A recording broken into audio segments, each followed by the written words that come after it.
नमस्कार, आप देख रहे हैं एनएमएफ न्यूज। आपके साथ मैं हूं नम्रता चौधरी।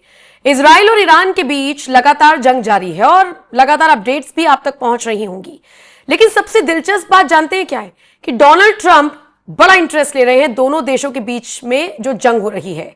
हालांकि उनका रुख सामने आ गया है, वो सीधे तौर पर इजराइल के साथ नजर आ रही है और इसीलिए बार बार उनकी तरफ से ईरान को धमकी दी जा रही है। ईरान के सुप्रीम लीडर खामेनेई को वो धमकी दे रहे हैं। वो ये कह रहे हैं कि आप बिना शर्त सरेंडर कीजिए। और इसी के साथ उनका एक और ट्वीट वायरल होता है जिसमें वो ये कह रहे हैं कि हमें पता है कि आपकी लोकेशन क्या है, लेकिन हम आपको अभी नहीं मारेंगे। क्या मतलब है ट्रंप का? G7 जो मीटिंग चल रही थी, जो समिट चल रहा था, उसे बीच में छोड़कर वापस आने की पहले ट्रंप की खबरें आती हैं और उसके बाद वो कहते हैं ईरान को कि बिना किसी शर्त के सरेंडर कर दो। वो खामेनेई को दो टूक मैसेज दे रही हैं। ये क्या दर्शाता है? ये निश्चित तौर पर दर्शाता है कि ट्रंप अब एक तरफा इजराइल के समर्थन में आगे आ रही हैं, क्योंकि वो ये बात मानकर चल रही हैं कि ईरान को वो हरा सकते हैं। इजराइल के साथ मिलकर ईरान को वो धमकी दे सकते हैं। आपको बताते चले, इजराइल और ईरान के संघर्ष के बीच अमेरिकी राष्ट्रपति डोनाल्ड ट्रंप ईरान पर पूरी तरीके से भड़कते हुए नजर आए हैं। ट्रंप ने ईरान से सीधे सीधे शब्दों में कह दिया कि आप बिना किसी शर्त के सरेंडर कीजिए। आपको बता दें, अपने सोशल मीडिया प्लेटफॉर्म पर सिर्फ 2-3 शब्द लिखते हैं डोनाल्ड ट्रंप और इसी के साथ ईरान को एक बड़ा मैसेज देते हैं। वो लिखते हैं अनकंडीशनल सरेंडर, यानी बिना किसी शर्त के आप लोग सरेंडर कर दीजिए।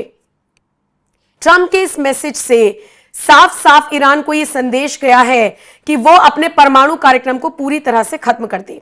आपको बता दें, ट्रंप का यह मैसेज ऐसे वक्त में आया है जब अमेरिका और ईरान के बीच परमाणु कार्यक्रम को लेकर बातचीत बेहद तनावपूर्ण दौर में चल रही है। यानी ईरान परमाणु बम ना बनाए, इस तरह की बात सिर्फ अमेरिका या इजराइल ही नहीं बल्कि दुनिया के कई देश कर रही हैं। लेकिन ईरान अपने आप को ताकतवर बनाने के लिए आगे बढ़ रहा है और इसी तरीके से इन्हीं कदमों पर चल रहा है, जिससे कि इजराइल भी नाराज है और जिससे कि अमेरिका भी नाराज है। शायद इसीलिए इजराइल की तरफ से बार बार बयान जारी किए जा रहे हैं जिनमें कहा जा रहा है कि असली लड़ाई तो हम लड़ रहे हैं दुनिया को बचाने के लिए। बहरहाल अगर बात करें अमेरिका की, तो अमेरिका भी ईरान से बार बार बातचीत कर रहा है और कह रहा है कि आप अपने परमाणु कार्यक्रम को बंद कीजिए, इसे खत्म कीजिए और ये नहीं चलने दिया जाएगा। अपने सोशल मीडिया प्लेटफॉर्म पर डोनाल्ड ट्रंप बार बार इस बात को लिख रहे हैं और इन सब के बीच दिलचस्प बात यह है कि ईरान अमेरिकी राष्ट्रपति डोनाल्ड ट्रंप की सारी शर्तों को सिरे से खारिज कर रहा है और अपने परमाणु कार्यक्रम को जारी रख रहा है, जिसकी वजह से अब ट्रंप भी चिढ़ गए हैं।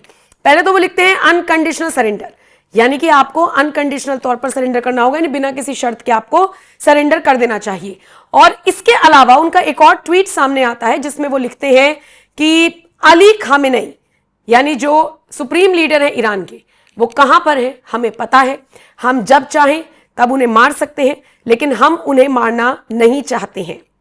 ट्रंप ने अपने सोशल मीडिया प्लेटफॉर्म पर क्या लिखा है मैं आपको पढ़कर बताती हूं। वो लिखते हैं, हमें अच्छे से पता है कि ईरान का तथाकथित सुप्रीम लीडर कहां छिपा है। वो हमारे लिए एक बेहद आसान टारगेट है, लेकिन फिलहाल वो सुरक्षित है क्योंकि अभी हम उन्हें खत्म करना नहीं चाहते, हम अभी उन्हें मारना नहीं चाहते, लेकिन हम ये भी नहीं चाहते कि हमारे नागरिकों और अमेरिकी सैनिकों पर मिसाइलें दागी जाएं। हमारा सब्र अब खत्म होता जा रहा है। इसी के साथ आपको यह भी बता दें कि इजराइल ने इससे पहले ईरान के परमाणु प्रोग्राम और न्यूक्लियर साइंटिस्ट को निशाना बनाया था, उन्हें उनके परिवार समेत खत्म कर दिया था। तो ये तो बात रही कि ट्रंप किस तरीके से ईरान को धमकी दे रहे हैं या सुप्रीम लीडर को धमकी दे रहे हैं। लेकिन आपको यहां पर यह भी जानना चाहिए कि हमारे देश में ऐसे कई लोग हैं जो भारत को पावरफुल बताते हुए कह रहे हैं कि इस मुद्दे पर हस्तक्षेप होना चाहिए। कई ऐसे मौलाना हैं, उनके बयान हम आपको लगातार सुनवा रहे हैं। लेकिन ये बयान आ क्यों रहे हैं भारत से? ये इसलिए आ रहे हैं क्योंकि G7 में भारत की ताकत साफ तौर पर दिख रही है। दुनिया के कई देश यहां पर मौजूद हैं, भारत एज अ गेस्ट यहां पर गया है और यहां से जो पावरफुल लीडर्स के साथ नरेंद्र मोदी की तस्वीरें सामने आई हैं, या फिर साइप्रस में जाकर भारत माता की जय के नारे जिस तरीके से नरेंद्र मोदी लगवा रहे हैं, वो कुल मिलाकर बताता है कि भारत के लोग आश्वस्त हैं कि भारत बहुत सारे मामलों में हस्तक्षेप करके चीजों को रुकवा सकता है और दोनों देशों में जो संयमता है उसको भी बरकरार रखने के लिए मजबूर कर सकता है। मैं आपको G7 समिट की जो तस्वीरें आई हैं उनके साथ छोड़कर जा रही हूं। बाकी जिस तरीके से ईरान पर ट्रंप भड़के हैं, बिना किसी शर्त के सरेंडर करो ये धमकी देते हुए नजर आए हैं, खामेनेई को डायरेक्ट धमकी दे रहे हैं, इस पर आपका क्या कुछ कहना है? अपनी राय हमें कमेंट कर जरूर बताएं।